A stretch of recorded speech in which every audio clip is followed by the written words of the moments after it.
My name is Sarah. I'm 23 years old, and I hunted the man who owned me. Not with a knife, not with fire, with something far more dangerous.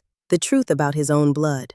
Most people hear the word slave and picture chains, silence, submission. What Thomas Whitmore bought on that Richmond auction block in the autumn of 1857 was none of those things. He bought a mirror. He bought his own reckoning. He paid $750 to have the ghost of the woman he once loved delivered straight to his doorstep, and he didn't even know it yet. I had been sold 3 times before that day. 3 times, and every single one of those transactions was a step in a plan that began before I could even spell my own name. Before you hear what I did inside that house, I need you to understand something. I was never the victim in this story. I was the architect. Before I tell you what happened inside that house, before I take you into those candle-lit rooms where the truth finally broke open like a wound that had been sealed too long, I need to ask you something. Because if you are still here, if something in those first words reached through the screen and grabbed you by the chest, then you already understand that this is not just my story. This is the story of every person who was ever told that their silence was the price of their survival. If that touched something real in you, I want to know. Tell me in the comments where you are watching from, your city, your country, your corner of this world. And if you want to hear the rest of what happened at Riverside Plantation, please subscribe. It costs you nothing. But for my family, it means everything. It means we can keep telling the stories that were never supposed to survive. Now, let me tell you about the word that followed me everywhere. Ungovernable. And why it was the greatest gift anyone ever gave me. They called me ingovernable, ungovernable. That word followed me from South Carolina to Virginia like a brand they couldn't burn deep enough to make it stick. The overseers said it. The slave traders said it. Even the women in the quarters whispered it with something that wasn't quite fear, and wasn't quite admiration. Something that lived right between the two. But here is what none of them understood. Ungovernable was never an insult. It was my armor. My mother, Catherine, raised me on stolen letters and borrowed candlelight. She taught me that a woman who cannot be controlled cannot truly be owned. And before she disappeared from my life, before she was taken in a way I still cannot speak about, my hands trembling, she gave me one name, one address, one purpose. If this story is touching something deep inside you right now, something you felt but never had the words for, I want to hear from you. Tell me where you're from in the comments. And if you want to hear more stories like this one, please subscribe. It costs you nothing, but it means everything to my family. Riverside Plantation sat 12 miles outside Richmond, and the first thing you noticed about it was the smell. Magnolia and iron, sweet blossoms and old blood. Both so thick in the air that you couldn't separate one from the other, no matter how hard you tried. The main house was white, of course, blinding white, like something that desperately needed the world to believe it was clean. The oak trees lining the entrance road were ancient and enormous, their roots cracking through the red Virginia soil like fingers trying to escape from underground. At night, the crickets were so loud they drowned out the crying from the quarters. I think God designed it that way on purpose. The big house had 12 rooms, 4 fireplaces, and curtains made of imported French silk. I know this because my mother described every single detail in her letters. Letters she never intended for me to read, but that a kind woman named Ruth preserved for 17 years inside a tin box buried beneath a tobacco barn. That tin box was my inheritance. My days at Riverside began before sunrise and ended long after the stars came out. I was assigned to the kitchen first, a deliberate placement I later understood, designed to keep me away from the main house and away from Thomas Whitmore's eyes. The head cook, a broad woman named Della, watched me the way a farmer watches weather, carefully, quietly, always calculating what was coming. I scrubbed iron pots until my knuckles cracked and bled into the cold morning air. I hauled water from the well when the temperature was so low that the bucket handle burned my palms like a brand. I served meals I was never permitted to taste, carried linens I was never permitted to touch for myself, and walked floors I was never supposed to stand on as anything other than furniture. But I watched. Lord, how I watched. Every crack in every wall, every argument whispered behind closed doors, every glance Thomas Whitmore threw over his shoulder when he thought no one was paying attention. I was always paying attention. That was the only currency I had. The wound I carried was not fresh. It was old and deep and quiet. The kind that doesn't bleed anymore because it has been bleeding for so long that your body simply accepted the loss. My mother, Catherine, had been a house servant here 24 years before me. She was 17 when Thomas Whitmore first noticed her. She was 19 when she was sent away, sold to a plantation in Georgia with nothing but the dress on her back and a child growing inside her that the world would never allow her to claim out loud. That child was me. I grew up knowing my father's name before I knew my own worth. I grew up understanding that I was not an accident of cruelty, but a consequence of cowardice. The cowardice of a man who could love a woman in secret and sign her away in public without his hand ever trembling. The injustice was not just what was done to Catherine, it was that the world called Thomas Whitmore a gentleman for doing it. That word gentleman was the stone I carried in my chest every single day. The moment everything changed was a Tuesday.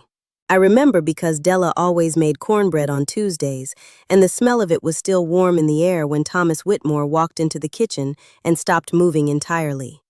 He stood in the doorway like a man who had just walked through a wall he didn't know existed. I was standing near the window, and the afternoon light was doing exactly what I had calculated it would do, falling across my face at the precise angle that turned my eyes the particular shade of amber that my mother had described in her letters as the color that made him stop breathing.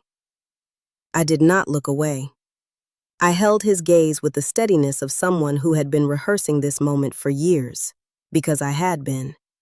His mouth opened slightly. His right hand gripped the doorframe.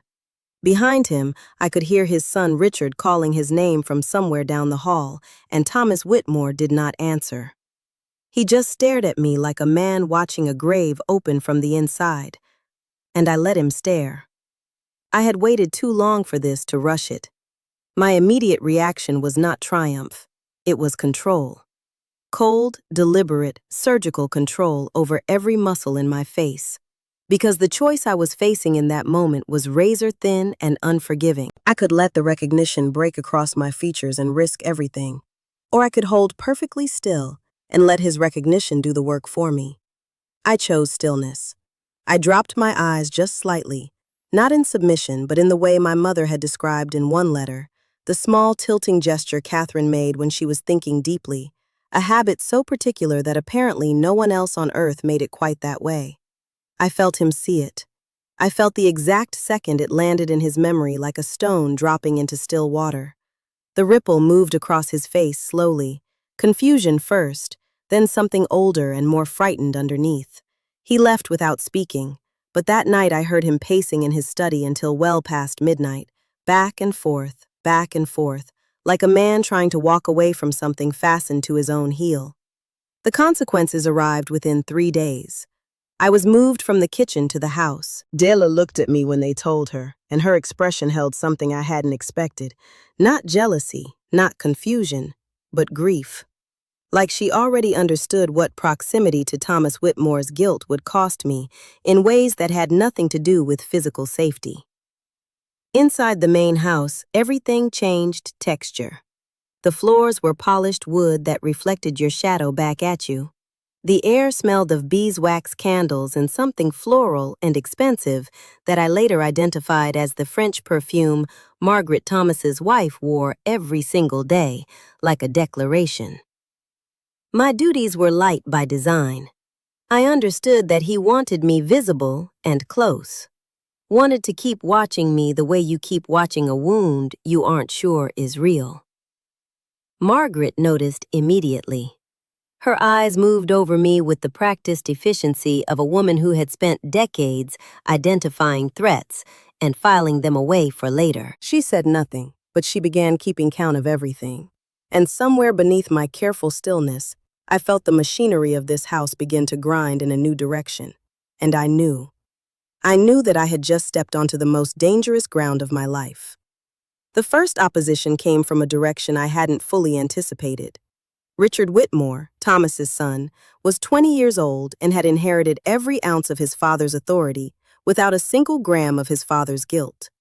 Where Thomas looked at me with trembling recognition, Richard looked at me with the flat, uncomplicated contempt of someone who had never once been asked to question his own position in the world. He made my life inside that house a careful exercise in degradation, not violent, nothing that would leave marks, but persistent and deliberate tasks reassigned at the last moment. Instructions contradicted, publicly small humiliations delivered in front of other servants with the precision of someone who understood that dignity once chipped away in front of witnesses is extraordinarily difficult to rebuild. He called me girl, with a particular emphasis that was designed to remind me that I had no name worth using. I let it happen. I logged every instance with the detached patience of someone keeping accounts, because Richard Whitmore, with all his casual cruelty, had no idea that he was not my obstacle. He was my evidence. The second obstacle arrived in the form of a letter. One of the older house servants, a man named George, who had worked at Riverside for 30 years, came to me one evening with the careful movements of someone carrying something fragile and dangerous. He pressed a folded piece of paper into my hand without a word and walked away without looking back. It was a note, written in an educated hand I didn't recognize, warning me that Thomas Whitmore had sent an inquiry to the plantation in Georgia where my mother had been taken. He was trying to verify something, whether Catherine had given birth, whether the child had survived, whether there was documentation. The pressure in my chest when I read those words was enormous. He was moving faster than I had planned for. If he found official records before I was ready to confront him directly, he would have time to construct a legal and emotional fortress around himself. I burned the letter in the fireplace of my small room, watching the paper curl and blacken, and I made a decision that night that accelerated everything. I could no longer afford patience. I needed to strike first. The moment of greatest vulnerability came on a night in early March, when Thomas Whitmore summoned me to his study after the rest of the house had gone to sleep. I stood outside that door for what felt like an hour, but was probably 30 seconds, and I experienced something I had not permitted myself to feel in years. Pure animal fear. Not strategic fear, not calculated fear, the kind that lives in the body rather than the mind, that tightens your throat and makes your hands cold, and reminds you that you are 23 years old and entirely alone in a house full of people who own the law. I thought about Catherine. I thought about the letter she wrote the night before she was sold, the one that Ruth had preserved at the bottom of the tin box, the one I had memorized word by word until her voice lived inside my memory as clearly as my own. Do not let them see your hands shake, Sarah. Whatever happens in that room, do not let them see your hands shake. I pressed my palms flat against my skirt. I opened the door. Thomas Whitmore was sitting at his desk with a single candle burning, and his face, when he looked up at me, was the face of a man who had not slept properly in 3 weeks. Good, I thought. Neither had I. He didn't speak for a long time. He just looked at me across that candlelit desk with the expression of a man standing at the edge of something he had spent decades refusing to approach. Then he opened the top drawer and placed something on the desk between us. It was a miniature portrait, oval, no larger than a man's palm, painted on ivory in the delicate style of someone who had taken great care with every brushstroke. I didn't need to look closely. I had seen that portrait described in 4 separate letters, each description more heartbroken than the last. It was Catherine, my mother at perhaps 16 years old, painted before everything happened, before the world had finished deciding what her life would cost her. Thomas Whitmore's voice, when it finally came, was barely above a whisper. He asked me one question, just one. Who was your mother? And in that moment, the entire architecture of everything I had built, every calculated step, every controlled expression, every night, lying awake, mapping the corridors of his guilt, collapsed into something I had not prepared for. Because the answer wasn't a weapon anymore. It was simply the truth, and the truth, I discovered, has a weight that strategy cannot fully anticipate. The impossible choice arrived with the morning light. I had spent the night sitting upright on my cot, turning the options over in my mind with the methodical exhaustion of someone who has been carrying a stone for so long that putting it down feels more terrifying than continuing to walk. I could take what Thomas Whitmore had just handed me, the recognition, the guilt, the leverage, and use it to demand my freedom papers quietly, privately, with no witnesses and no scandal. Disappear north, build something new from the wreckage of what I had survived. That was the safe choice, the survivable choice, the choice my mother would have begged me to make.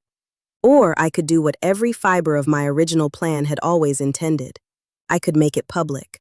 I could stand inside that house in front of Margaret, in front of Richard, in front of every neighbor and pastor and magistrate who had ever shaken Thomas Whitmore's hand and called him a good man. And I could say the true and unsayable thing out loud in daylight, where it could never be quietly buried again.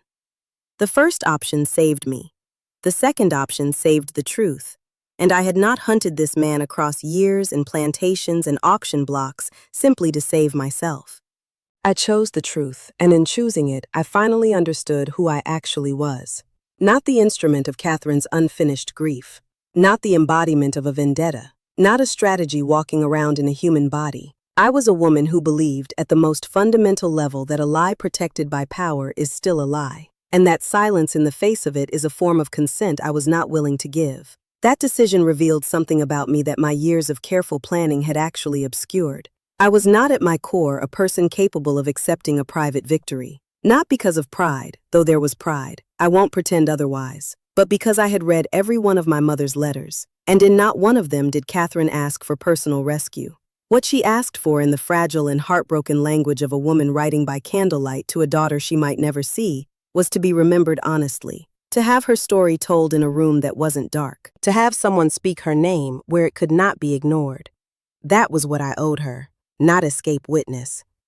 And so I got up from that cot, smoothed my dress with both hands, and walked toward the most dangerous room in the house. The dining room of Riverside Plantation held 6 people that morning: Thomas, Margaret, Richard, 2 neighboring landowners who had arrived for a business meeting, and a pastor named Elliot, who came every 3rd Thursday without fail. I walked in carrying a breakfast tray, which was my entry point, my cover, my last moment of invisibility. I set the tray down at the center of the table with both hands steady, and then I straightened up and I spoke, not loudly. I have learned that the most devastating things do not need to be shouted. They need only to be said clearly in a room where the windows are closed and there is nowhere for the sound to go except into the walls and the faces of the people present. I said that my mother's name was Catherine. I said that she had served in this house for 6 years. I said that she had been sold to Georgia carrying a child that Thomas Whitmore knew was his, and that the child was standing in front of them now, and that her name was Sarah, and that she was done being invisible. The pastor's fork stopped halfway to his mouth. Margaret's face became something I do not have adequate words for.